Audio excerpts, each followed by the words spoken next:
morning will not frighten some of you or all of you.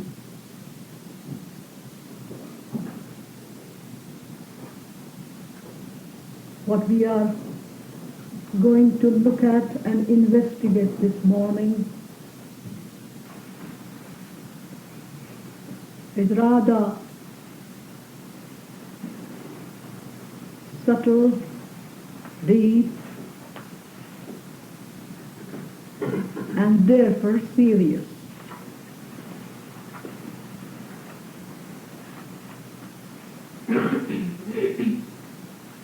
I wonder if you have noticed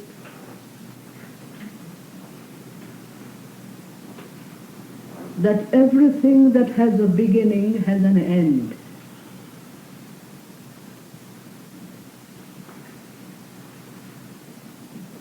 In the ocean of emptiness,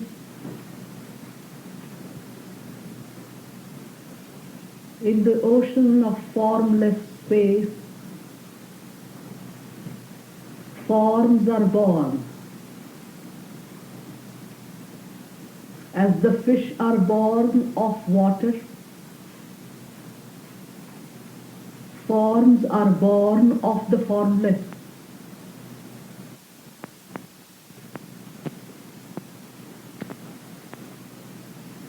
And they live in the formless emptiness, which is full of life.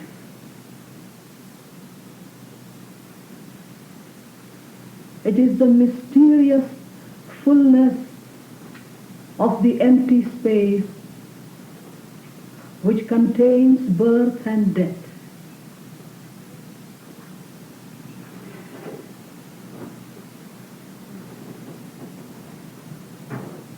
And so every one of us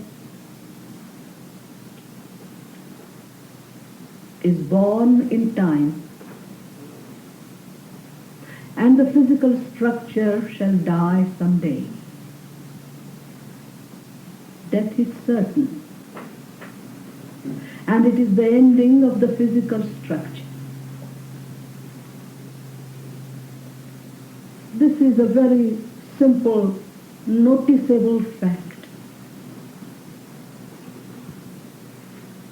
The word death indicates the fact of the ending of the physical structure. We may prolong the durability of the physical structure with the help of medical science, the science of yoga, the science of correct nutrition, so on and so on. But prolongation of durability is not elimination of death. It is death.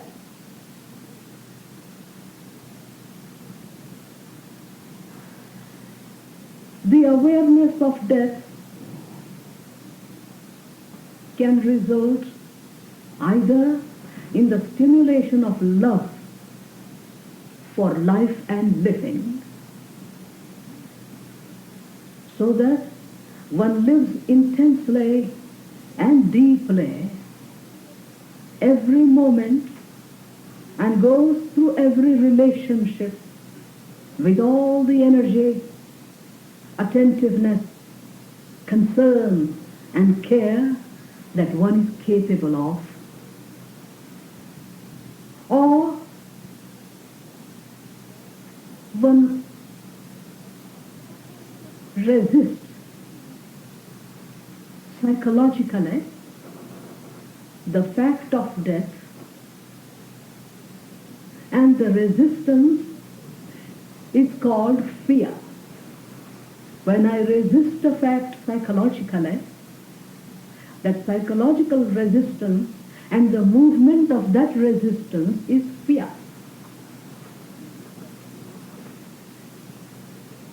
I notice the fact, I perceive it, but there is a reluctance. I don't like it, and there is a reluctance to face it.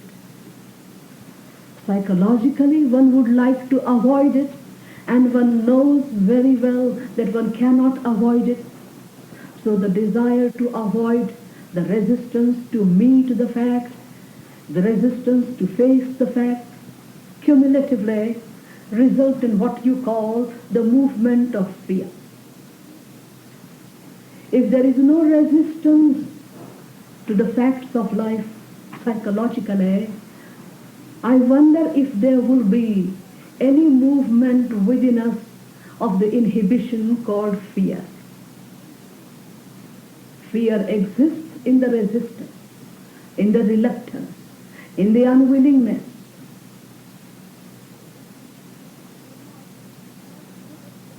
In the preferences and prejudices, fear comes to life. In likes and dislikes, fear is born.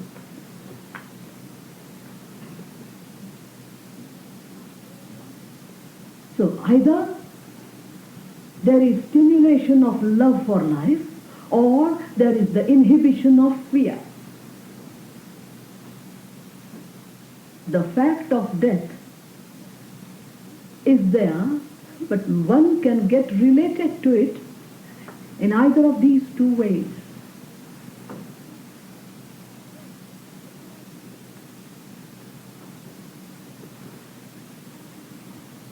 When there is an inhibition of fear,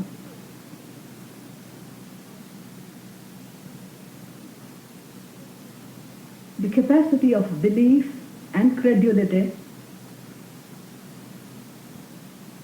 induce one to imagine a continuity after the event of death.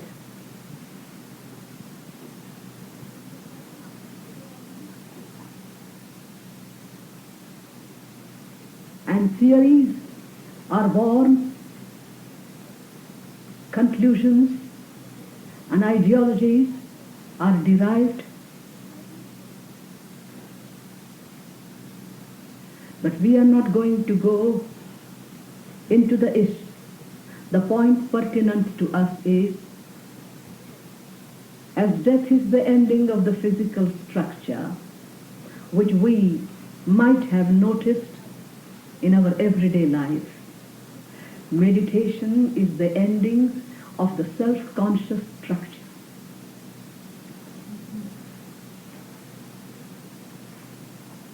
Within the physical structure that we have, which we call our body, there is what we call mind, which has a subtle, invisible structure that is the structure of self-conscious energy. As this physical body is a structure constituted of 5 elements, 5 principles of life, the psychological structure is constituted of word, the thoughts, the ideas, the feelings, the sentiments. It is constituted of the word, the sound, the meaning, the impressions of the sound and the meaning on the body. So within this gross body is the subtle psychological body, a psychological structure constituted of concepts and theories, of symbols and measures. In other words, constituted of word and sound. May I say constituted of thought.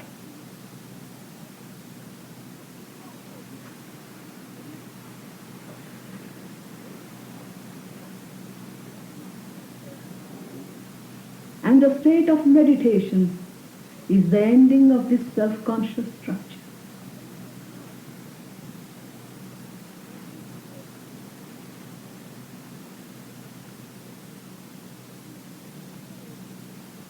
The word meditation was perhaps born in the Oriental lands, and words are born in a culture, of a culture, In the soil of the way of living, words are born.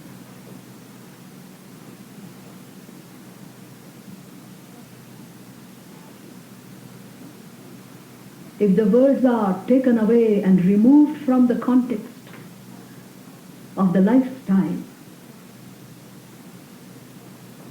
it seems to me they become meaningless.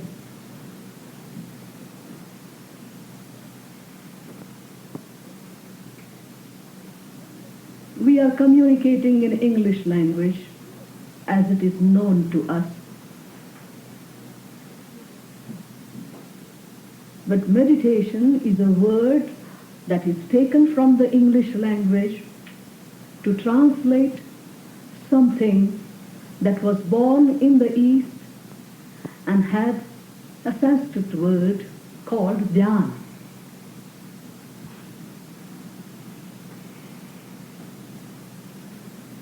The word traveled from India, Tibet, China, Japan, Southeast Asia, was translated into very many different words.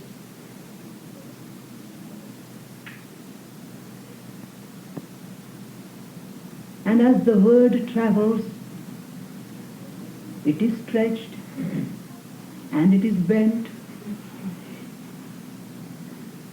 it is twisted, it gets distorted. So many things happen to the word and the associations with which the word gets loaded.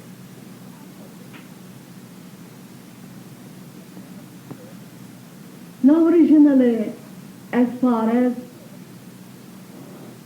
I can see and I have understood,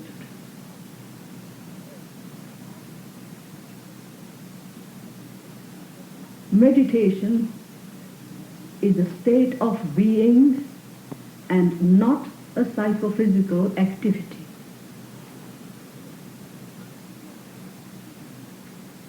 It is obviously not concentration. While the word traveled with different races and communities,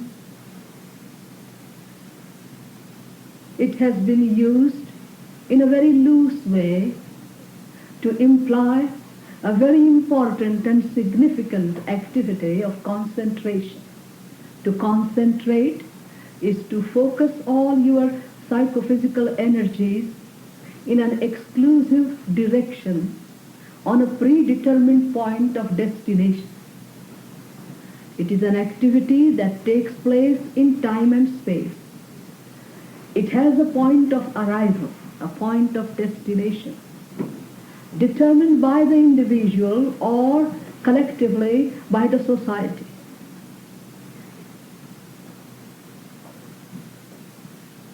It has a beginning, it has an end.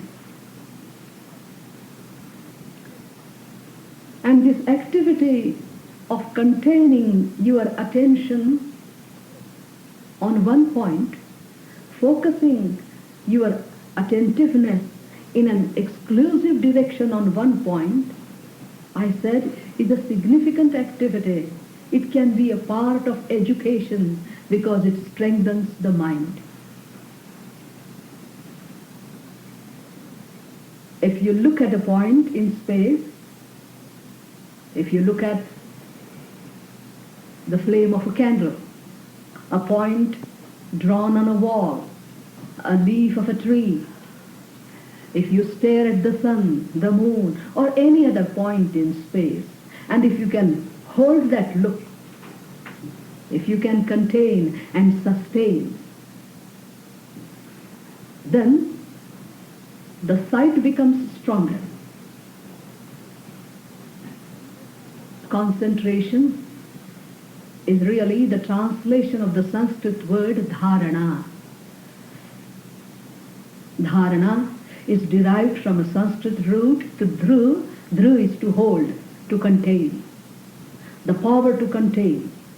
So you can hold your look unflickering, stable in one direction. It affects the power of sight, strengthens it, deepens it. Then the glance is not shallow, but it has a depth. It has a power of penetration. It is called Trataka in Sanskrit, a part of the discipline of Tantra, Mantra, and Hatha Yoga. There are so many disciplines, not only in India. I am talking about the Oriental lands in general, right from the so-called Middle East onwards to the Far East. So you can hold your attention in an exclusive direction through eyes or through the ears. You can repeat a word audibly, chant a mantra audibly. So you focus your energy on pronouncing it and then hearing it yourself. So the attention is held through the auditory nerves. Energy is focused. So this activity of focusing energies in one direction and holding them there increases the strength of the mind.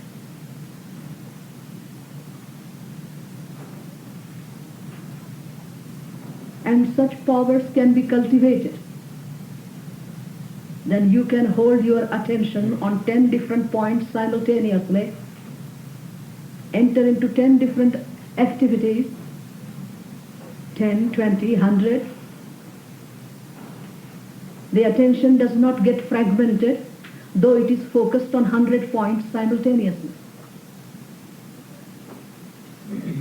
Such practice of dharana or concentration develops the inherent organic capacities of the mind, like clairvoyance, clairaudience. But this is not meditation. It has the center, the I, the me, the ego, who would like to develop its dormant and latent powers. And when the powers are developed, the movement of the power results in new experiences. So one who is desirous of developing mental powers and wandering through the invisible world and getting new experiences, unusual, extrasensory, may cultivate what is called concentration. But that is not meditation. Meditation is not an activity of the mind.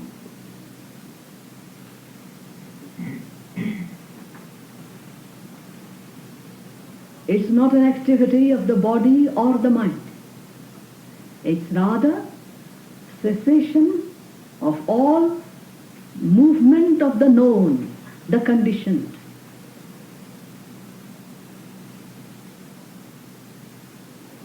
The movement of the cultivated part of our life, movement of the conditioned part of our life, the conditioned part being the body and the mind.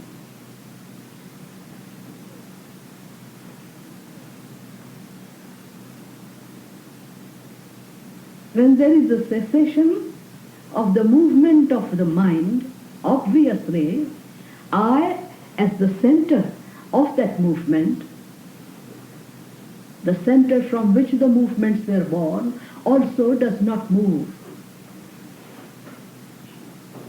It is not destroyed, but its movement comes to an end.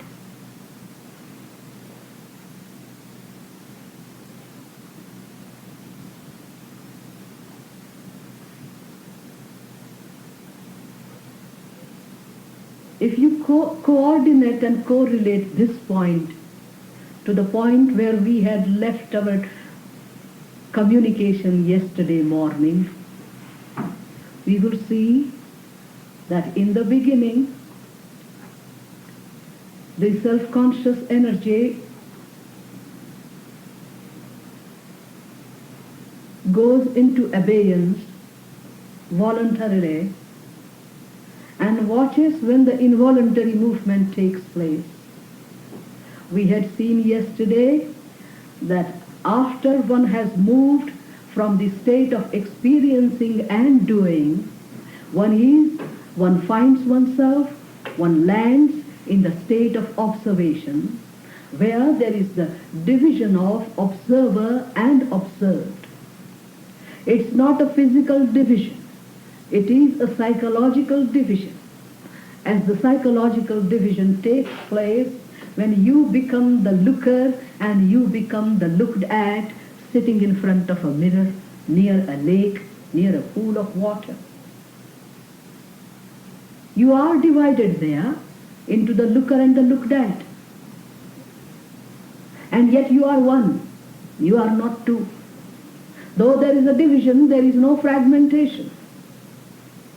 If you can remember this analogy, then the words observer and observed shall not frighten you anymore. It's a functional division. You become a batsman when you take a bat in your hand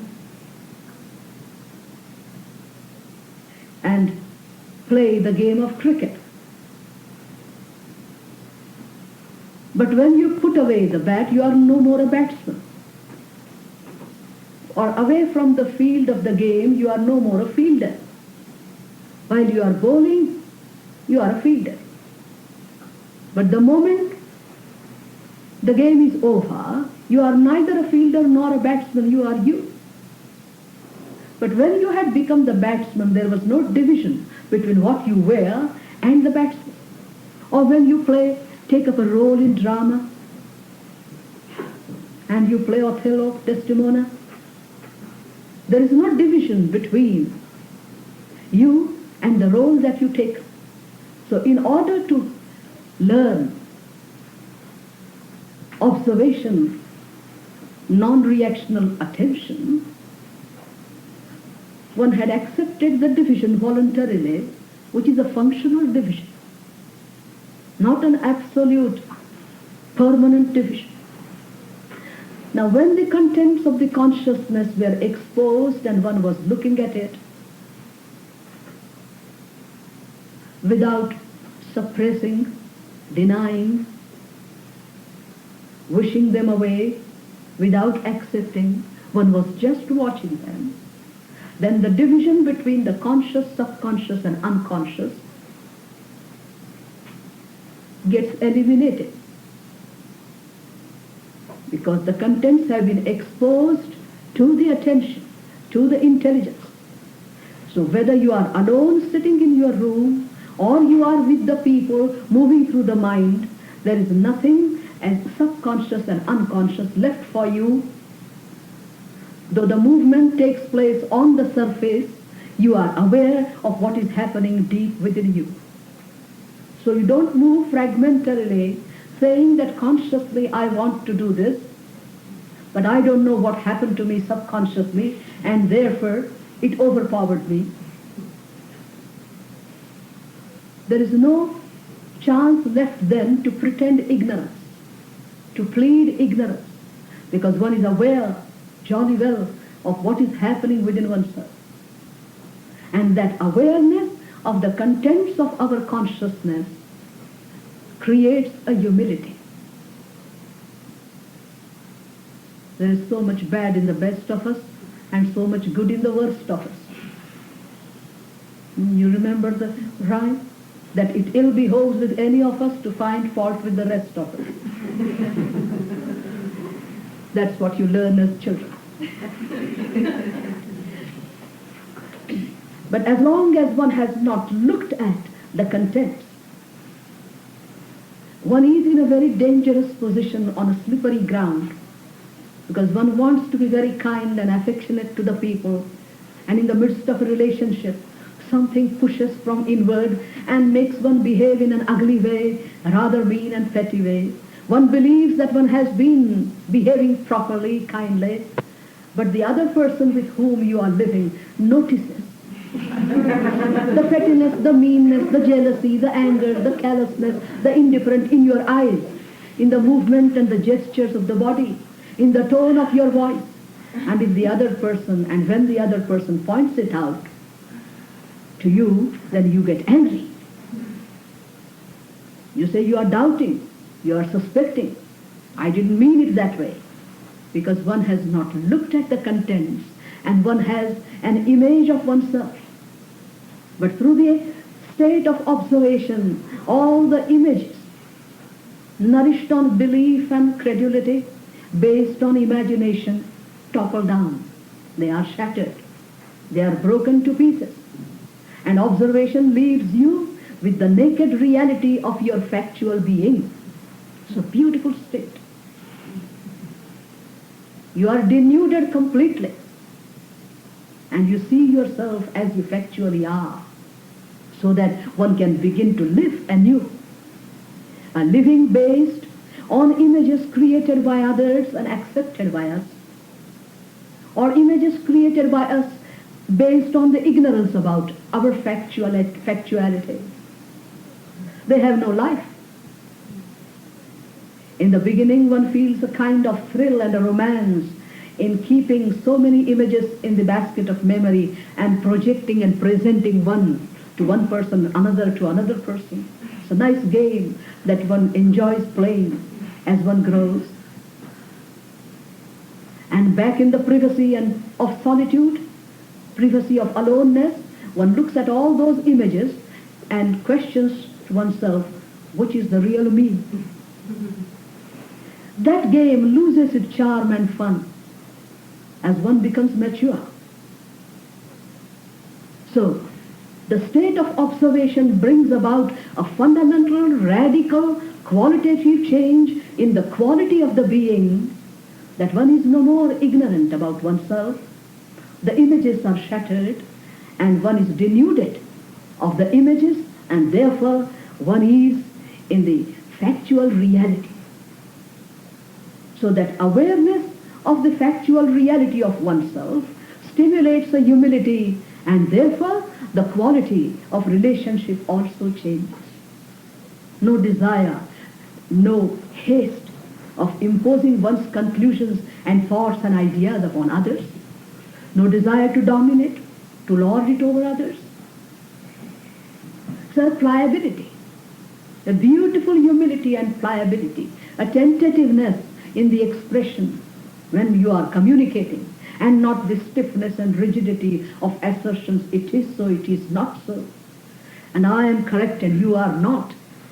You know, that kind of rigidity and stiffness in attitudes, which makes relationships rather ugly, is no more there. So the mind moves beautifully through the relationships, is not shy, is not ashamed when one's own shortcomings and failures get reflected in relationships and are noticed by others. One has no grudge and friction and complaint against oneself. One accepts what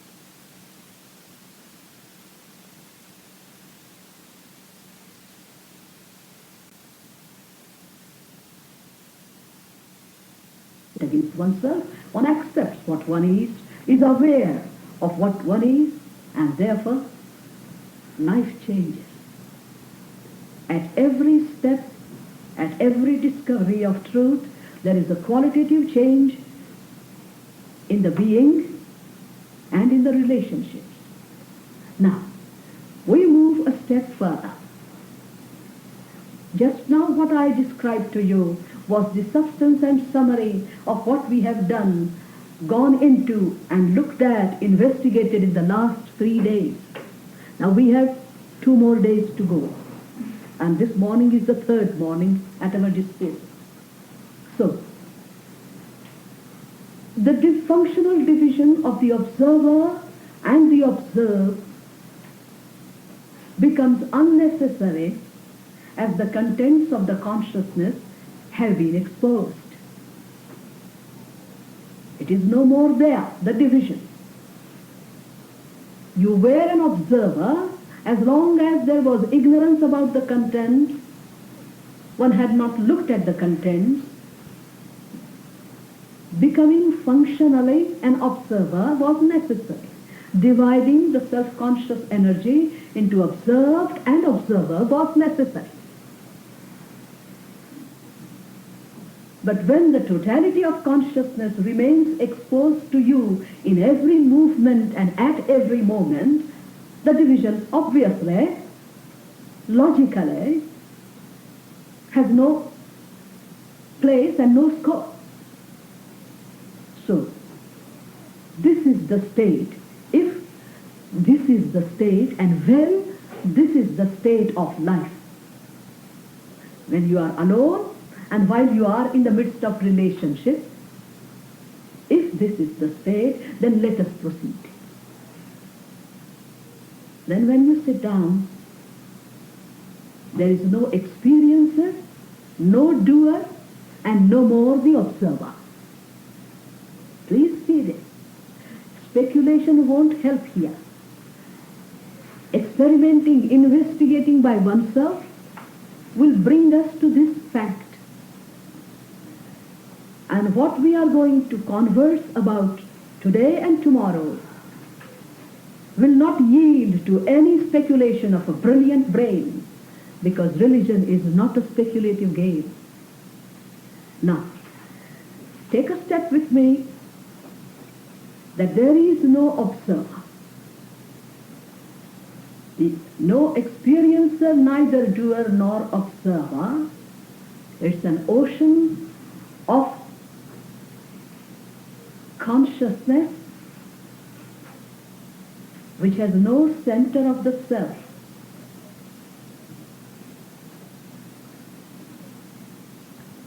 We are sitting in the building here now, sitting in the space.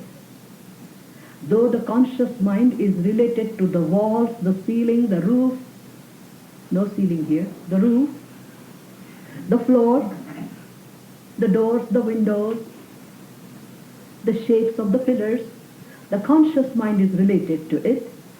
The subconscious is aware of the space in the room. We are related to the form and we are related to the formless, because we are sitting in space. We say that we are sitting in a room, but we are as much in the space as in the room. If there were no space, we wouldn't be sitting here. It's a fact. Look at the substance. You see, the substance of space is not felt as a substance by us because we have never related ourselves to it. We have always related ourselves to the objects, but never related to the space through which the sight travels, the eyes travel, and get near an object. The space, the emptiness of the space, is as much a substance of reality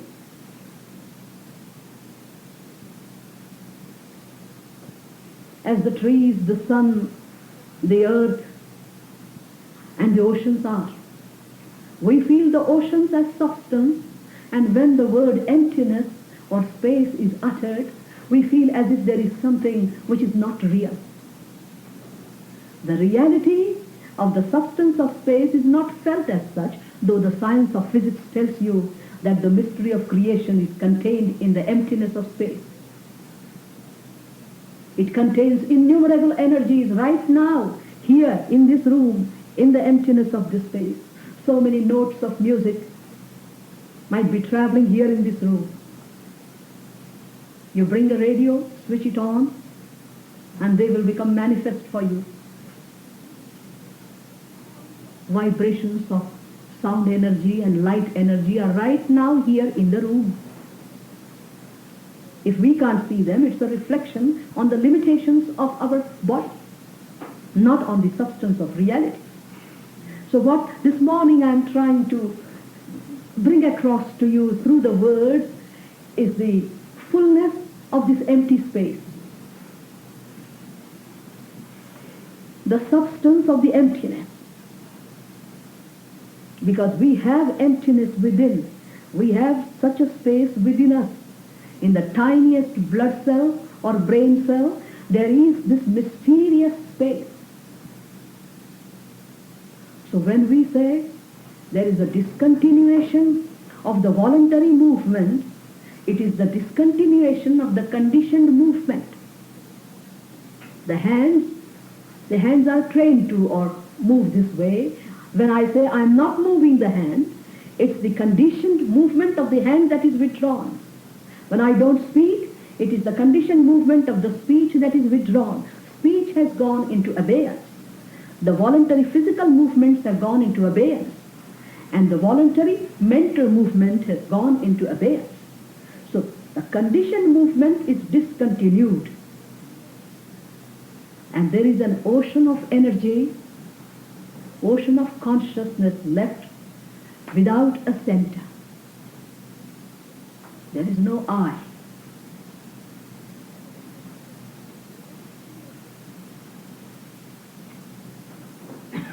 It is the center of the I that had created the circumference of the mind.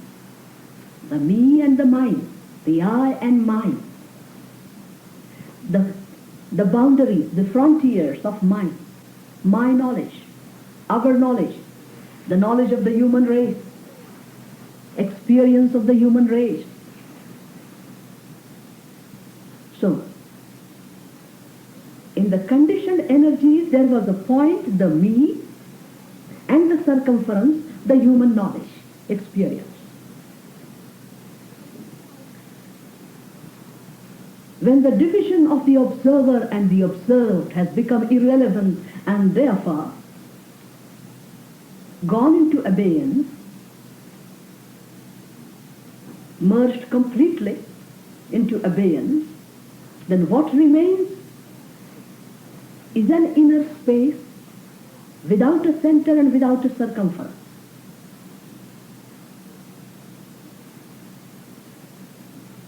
So the cerebral energy is not moving anymore. The sensual energy, energy of the biological impulses and instincts, all has gone into abeyance.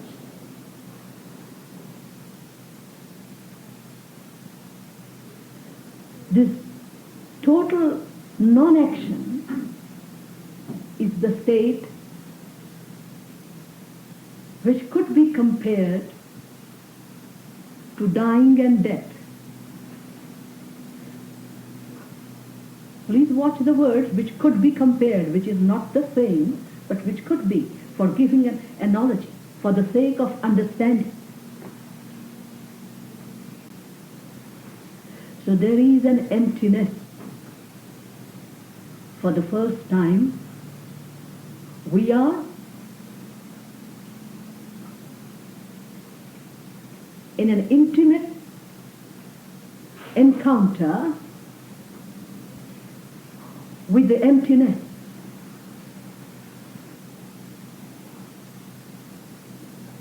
The intelligence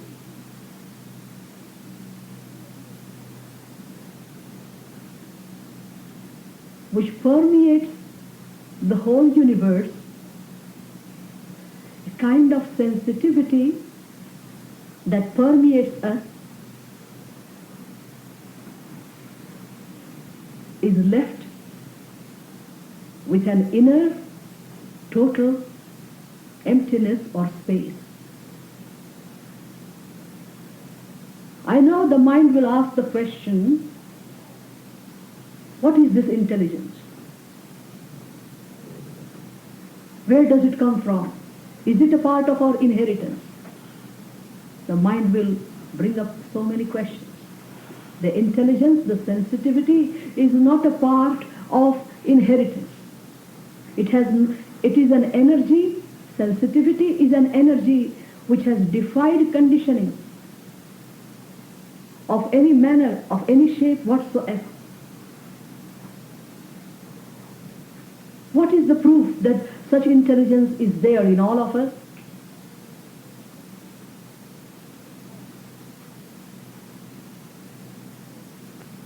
The proof is the state of love in which everyone finds oneself some moment or other. When the I consciousness, the ego, goes into non-action so hurriedly, it is eager for withdrawing. It withdraws completely. The perception is not then from the center of the I. There is no concern what one will like to do, But the other person, whose presence, whose gaze, whose words stimulate the state of love in us, that becomes the center. The concern, the care for the other becomes the center from which all your activities take place. And surely one goes through this state of love sometime or other in life. It's a state of consciousness entirely free of the ego. No calculations, no bargaining. Pouring everything that one has does not become an activity that deprives you of something. There is no sense of loss, but in every giving there is a sense of fulfillment. Such a state of love may be sustained for a long time or may not be sustained for a long time. It may visit you even for a moment, but you have lived eternity in that very moment. So the ego-free state is not a theory from any philosophy. It's a fact of your and my life which we have not looked at and not recognized. We go through the facts, but if we have not recognized what they are, they don't vitalize our life. Vitality is the result of recognition, understanding what they are. So that's one thing. And also, when there is an encounter, sudden encounter with sorrow, tremendous sorrow, sorrow that the intellect cannot handle, abruptly, suddenly you find yourself there. And the brain doesn't work at all. It's dazed, it's benumbed. And you go through that state where the ego, the me, the self is benumbed, dazed, stunned.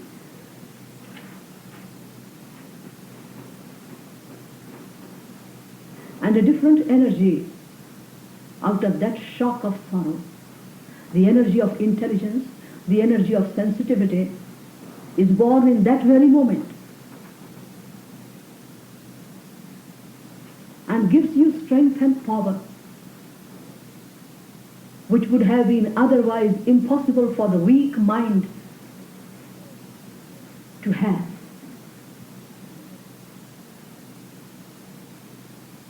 When you are fast asleep, the I consciousness is not managing the body at all.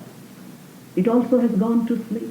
But there is an organic sensitivity, intelligence, permeating the whole being that is functioning while you are asleep. There's no time to elaborate. Suffice it to say that there is a sensitivity and organic intelligence permeating every cell of the body, tingling through every drop of blood, which gets activized when there is a complete, unconditional cessation of the voluntary movement of mind and body. So when there is no I, the me and the ego, there is an ocean of energy, a limitless and center-free energy,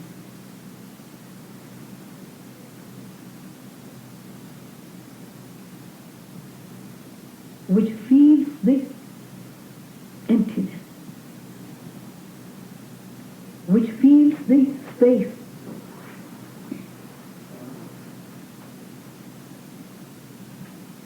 This energy or the sensitivity getting activized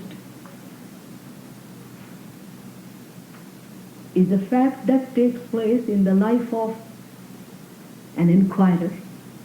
It is not yet meditation, but it is the dimension of silence, where the conditioned has gone into non-action and the unconditioned, the invisible sensitivity, intelligence has come into play.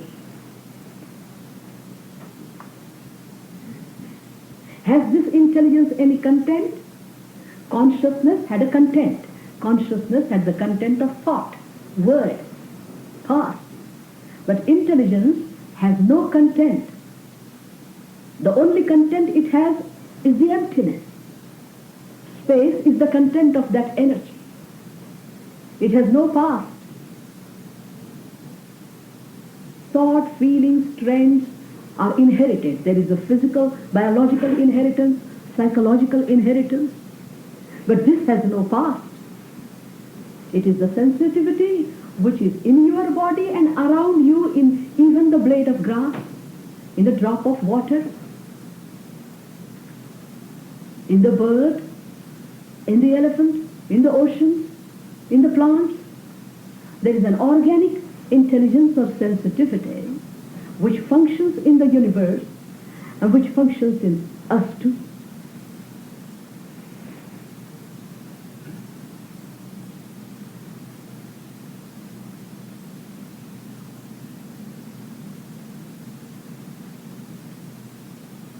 Now, if we have taken these steps together, let us proceed one more step. Your body and my body, they are separate bodies. They have entities, identities given through the names. Thought, though it is organized and standardized, there is a difference and discrimination like your thought and my thought because it expresses itself through the separate bodies. Collectively, you call it the Hindu thought, the Christian thought, the Muslim thought, the communist thought, or collective. And individually, expressed through individuals, you call it my thought or your thought. It is separated by the bodies, contained in separate bodies, channelized and expressed through these separate bodies. But the intelligence cannot be separated. See, we are getting into deep waters now. You have a glass of water. There is air and space inside the glass. Or you have a jar and there is space inside the jar. The jar is surrounded by space and inside the jar also there is space. If you break the jar, the space that was inside and outside, which was never separated, mingles into one. It was already unseparated, but for us, who look at it as within the jar and without the jar, we say in our language, they have become one. Because we have to communicate through the limitations of words, verbal communication. Now, when the self-consciousness as the wall of the jar or the glass, as the jar is broken, the separating factor between the inner and the outer is removed. So when the movement of this self-conscious energy has gone into abeyance, the separating factor is withdrawn. Intelligence, like the space, like the air, cannot get separated. I hope this is not difficult. It sounds difficult because we are dealing with abstract realities. So, intelligence was one, is one, and shall remain one. It's a universal energy. And that universal energy, that sensitivity, begins to function. It gets activized, it can express itself. So from the dimension of the experiencer, the doer and the observer, the dimension of silence, and then the activization of the energy of intelligence awareness, the energy of space and emptiness. That's the journey that has taken place.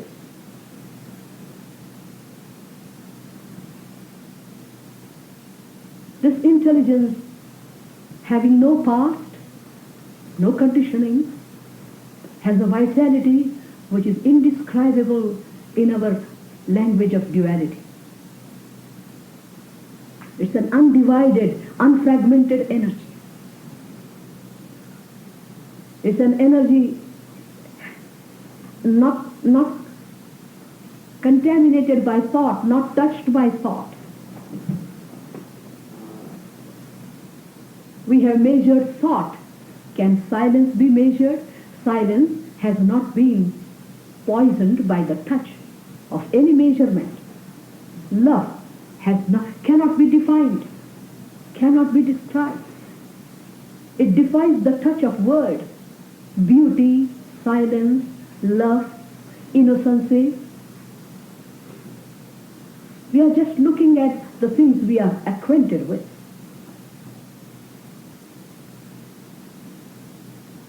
They are immeasurable. Innocency is immeasurable, undefinable. Love and beauty are undefinable, immeasurable, unfathomable. There is a kind of absoluteness about the substance of innocency, the substance of beauty, the substance of humility.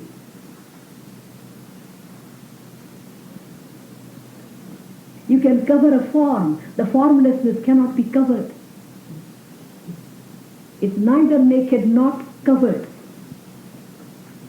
In the same way, this energy of intelligence which moves and expresses itself in the form of awareness is an undivided, non-fragmented, universal energy. When it gets activized, there is a tremendous change in the quality of the person, in the feel of the person, from the self-conscious to the universe conscious, from the consciousness limited by thought, rooted in the past. There is an awareness which knows no distinction of past, present and future. These are the factual transformations that take place in the individual. So at the disposal of the individual now, at the disposal of the person now in that state of silence, is not only the total human fast, but the sensitivity of the whole universe.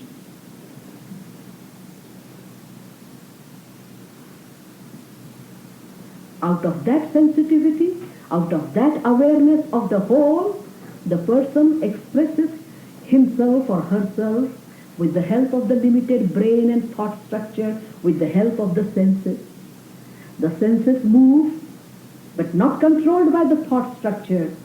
Their movement is born of the inner emptiness and space, and the sensitivity activized in that space. The source of movement is changed. This is how it happens. This is how it could be experimented and seen. If it doesn't happen, then nobody will expect you to believe anything.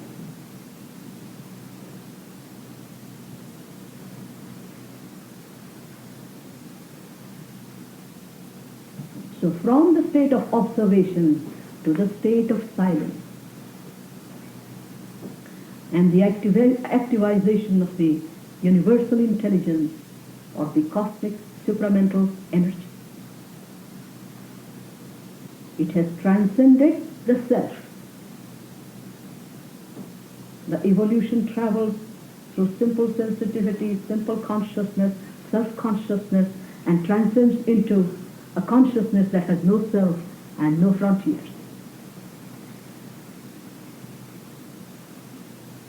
It's an inexhaustible energy, non-cerebral.